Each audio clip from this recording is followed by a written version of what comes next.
हर हर महादेव। ओम नमः शिवाय। दोस्तों, आप सभी को सावन के पहले सोमवार की ढेर सारी शुभकामनाएं।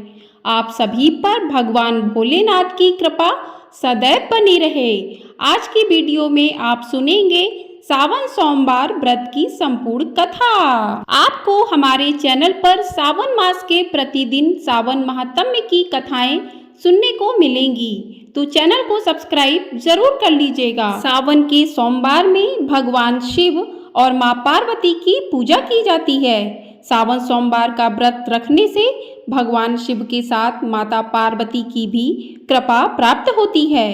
कहते हैं कि सावन के सोमवार व्रत 16 सोमवार व्रत जितना पुण्य फल देते हैं। सावन सोमवार व्रत की पूजा करते समय आपको भगवान शिव के इस बीज मंत्र का जाप जरूर करना चाहिए। इससे आपको भोलेनाथ की विशेष कृपा प्राप्त होती है। वो बीज मंत्र है ओम नमः शिवाय। मान्यता है कि जो व्यक्ति इस दिन व्रत रखता है उसकी सभी मनोकामनाएं पूर्ण होती हैं। साथ ही भगवान शिव और मां पार्वती का आशीर्वाद भी प्राप्त होता है। लेकिन इस दिन जो भी व्यक्ति व्रत रखता है उसको यह कथा जरूर पढ़नी या सुननी चाहिए। तो आपसे अनुरोध है कि कथा को पूरा अवश्य सुनना चाहिए, क्योंकि किसी भी कथा को बीच में अधूरा छोड़ने से दोष लगता है। तो चलिए कथा प्रारंभ करते हैं। श्रावण सोमवार कथा के अनुसार अमरपुर नगर में एक धनी व्यापारी रहता था। दूर दूर तक उसका व्यापार फैला हुआ था। नगर में उस व्यापारी का सभी लोग मान सम्मान करते थे। इतना सब कुछ होने पर भी वह व्यापारी अंतर्मन से बहुत दुखी था, क्योंकि उस व्यापारी का कोई पुत्र नहीं था। दिन रात उसे एक ही चिंता सताती रहती थी, उसकी मृत्यु के बाद उसके इतने बड़े व्यापार और धन संपत्ति को कौन संभालेगा। पुत्र पाने की इच्छा से वह व्यापारी प्रति सोमवार भगवान शिव की व्रत पूजा किया करता था। सायंकाल को व्यापारी शिव मंदिर में जाकर भगवान शिव के सामने घी का दीपक जलाया करता था। उस व्यापारी की भक्ति देखकर एक दिन माता पार्वती ने भगवान शिव से कहा कि हे प्राणनाथ, यह व्यापारी आपका सच्चा भक्त है। कितने दिनों से यह सोमवार का व्रत और पूजा नियमित रूप से कर रहा है। भगवान, आप इस व्यापारी की मनोकामना अवश्य ही पूर्ण करें। भगवान शिव ने मुस्कुराते हुए कहा कि हे पार्वती, इस संसार में सबको उसके कर्म के अनुसार फल की प्राप्ति होती है। प्राणी जैसा कर्म करता है उसे वैसा ही फल प्राप्त होता है। इसके बावजूद पार्वती जी नहीं मानी। उन्होंने आग्रह करते हुए कहा, नहीं प्राणनाथ, आपको इस व्यापारी की इच्छा पूरी करनी ही पड़ेगी। यह आपका अनन्य भक्त है, प्रति सोमवार आपका विधिवत व्रत रखता है और पूजा अर्चना के बाद आपको भोग लगाकर एक समय भोजन ग्रहण करता है। आपको इसे पुत्र प्राप्ति का वरदान देना ही होगा। पार्वती का इतना आग्रह देखकर भगवान शिव ने कहा, तुम्हारे आग्रह पर मैं इस व्यापारी को पुत्र प्राप्ति का वरदान देता हूँ, लेकिन इसका पुत्र 16 वर्ष से अधिक जीवित नहीं रहेगा। उसी रात भगवान शिव ने स्वप्न में उस व्यापारी को दर्शन देकर उसे पुत्र प्राप्ति का वरदान दिया और उसके पुत्र के 16 वर्ष तक जीवित रहने की भी बात बताई। भगवान के वरदान से व्यापारी को खुशी तो हुई, लेकिन पुत्र की अल्पायु की चिंता ने उस खुशी को नष्ट कर दिया। व्यापारी पहले की तरह सोमवार का विधिवत व्रत करता रहा। कुछ महीने पश्चात उसके घर अति सुंदर पुत्र उत्पन्न हुआ। पुत्र जन्म से व्यापारी के घर में खुशियां भर गईं। बहुत धूमधाम से पुत्र जन्म का समारोह मनाया गया। व्यापारी को पुत्र जन्म की अधिक खुशी नहीं हुई, क्योंकि उसे पुत्र की अल्पायु के रहस्य का पता था। यह रहस्य घर में किसी को भी नहीं मालूम था।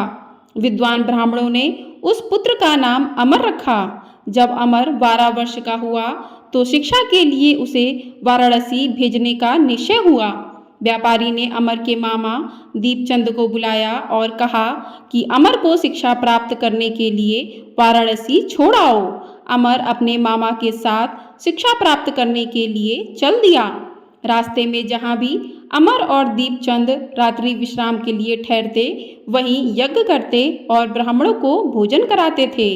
लंबी यात्रा के बाद अमर और दीपचंद एक नगर में पहुँचे। उस नगर के राजा की कन्या के विवाह की खुशी में पूरे नगर को सजाया गया था। निश्चित समय पर बारात आ गई, लेकिन वर का पिता अपने बेटे के एक आंख से काने होने के कारण बहुत अधिक चिंतित था। उसे इस बात का भय सता रहा था कि राजा को इस बात का पता चलने पर कहीं वह विवाह से इनकार ना कर दे, इससे उनकी बदनामी होगी। वर के पिता ने अमर को देखा तो उसके मस्तिष्क में एक विचार आया। उसने सोचा, क्यों ना इस लड़के को दूल्हा बनाकर राजकुमारी से विवाह करा दूं। विवाह के बाद इसको धन देकर विदा कर दूंगा और राजकुमारी को अपने नगर ले जाऊंगा। वर के पिता ने इसी संबंध में अमर और दीपचंद से बात की। दीपचंद ने धन मिलने के लालच में वर के पिता की बात स्वीकार कर ली। अमर को दूल्हे के वस्त्र पहनाकर राजकुमारी चंद्रिका से विवाह करा दिया गया।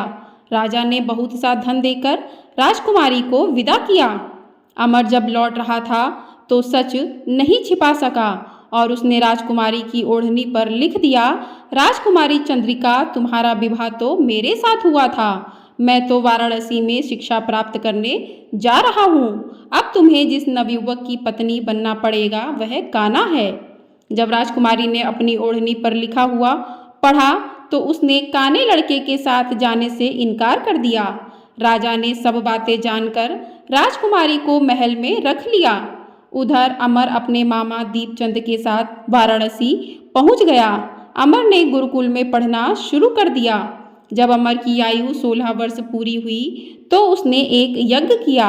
यज्ञ की समाप्ति पर ब्राह्मणों को भोजन कराया और खूब अन्न वस्त्र दान किए। रात को अमर अपने शयन कक्ष में सो गया।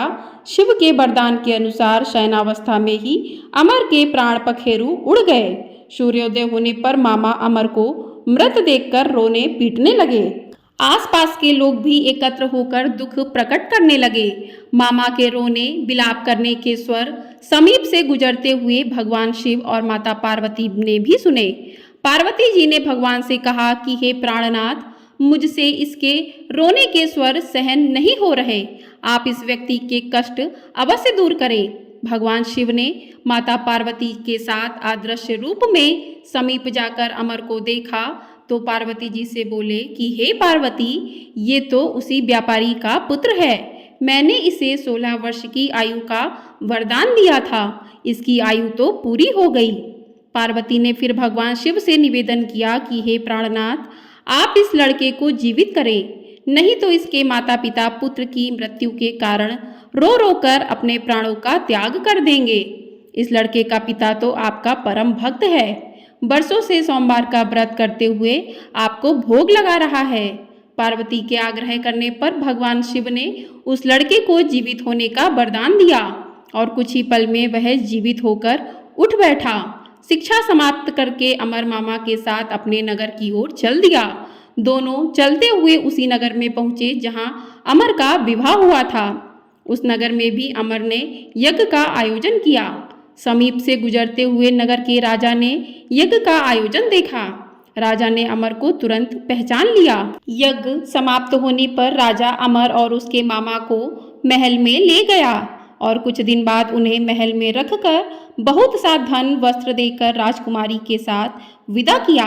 रास्ते में सुरक्षा के लिए राजा ने बहुत से सैनिकों को भी साथ भेजा। दीपचंद ने नगर में पहुंचते ही एक दूत को घर भेजकर अपने आगमन की सूचना भेजी। अपने बेटे अमर के जीवित वापस लौटने की सूचना से व्यापारी बहुत अधिक प्रसन्न हुआ। व्यापारी ने अपनी पत्नी के साथ स्वयं को एक कमरे में बंद करके रखा था। भूखे प्यासे रहकर व्यापारी और उसकी पत्नी बेटे की प्रतीक्षा कर रहे थे।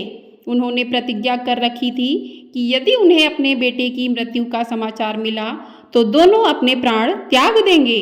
व्यापारी अपनी पत्नी और मित्रों के साथ नगर के द्वार पर पहुंचा। अपने बेटे के विवाह का समाचार सुनकर पुत्रवधू राजकुमारी चंद्रिका को देखकर उसकी खुशी का ठिकाना न रहा उसी रात भगवान शिव ने व्यापारी के स्वप्न में आकर कहा कि हे सृष्टि, मैंने तेरे सोमवार के व्रत करने और व्रत कथा सुनने से प्रसन्न होकर तेरे पुत्र को लंबी आयु प्रदान की है। व्यापारी बहुत प्रसन्न हुआ। सोमवार का व्रत करने से व्यापारी के घर में खुशियां लौट आईं। शास्त्रों में लिखा है कि जो स्त्री अथवा पुरुष सोमवार का विधिवत व्रत करते और व्रत कथा को सुनते हैं, उनकी सभी इच्छाएं पूरी होती हैं। बोले भगवान भोलेनाथ की जय। हर हर महादेव। ओम नमः शिवाय। तो चलिए अब करते हैं भगवान शिव की आरती। ओम जय शिव ओमकारा, जय शिव ओमकारा, ब्रह्मा विष्णु सदा शिव अर्धांगी धारा। ओम जय शिव ओमकारा, एकानन चतुरानन पंचानन राजे, हंसानन गरुड़ासन वृषवाहन साजे। ओम जय शिव ओमकारा, दो भुज चार चतुर्भुज दस भुज अति सोहे, त्रिगुण रूप निरुखता त्रिभुवन जन मोहे। ओम जय शिव ओमकारा, अछमाला वनमाला मुंडमाला धारी, चंदन मृग मद सोहे भाले शशिधारी। ओम जय शिव ओमकारा, श्वेतांबर पीतांबर बागंबर अंगे, सनकादिक गरुड़ादिक भूतादिक संगे। ओम जय शिव ओमकारा, कर के मध्य कमंडलु चक्र त्रिशूल धरता, जग करता जग भरता जग संहार करता। ओम जय शिव ओंकारा, ब्रह्मा विष्णु सदा शिव जानत अविवेका, प्रणवाक्षर के मध्य ये तीनों एका। ओम जय शिव ओंकारा, काशी में विश्वनाथ विराजत नंदी ब्रह्मचारी, नित उठ भोग लगावत महिमा अति भारी। ओम जय शिव ओमकारा, त्रिगुण शिव जी की आरती जो कोई नर गावे, कहत शिवानंद स्वामी मन वांछित फल पावे। ओम जय शिव ओमकारा, ओम जय शिव ओमकारा, ओम जय शिव ओमकारा। ओम नमः शिवाय। हर हर महादेव, हर हर महादेव, हर हर महादेव। तो आपको ये वीडियो पसंद आई हो तो वीडियो को लाइक शेयर और चैनल को सब्सक्राइब जरूर कर दीजिएगा। आपको हमारे चैनल पर सावन मास के प्रत्येक दिन सावन महात्म्य की कथाएं भी सुनने को अवश्य मिलेंगी। तो चैनल को सब्सक्राइब जरूर कर लीजिएगा और कमेंट बॉक्स में हर हर महादेव अवश्य लिखिएगा। हर हर महादेव। ओम नमः शिवाय।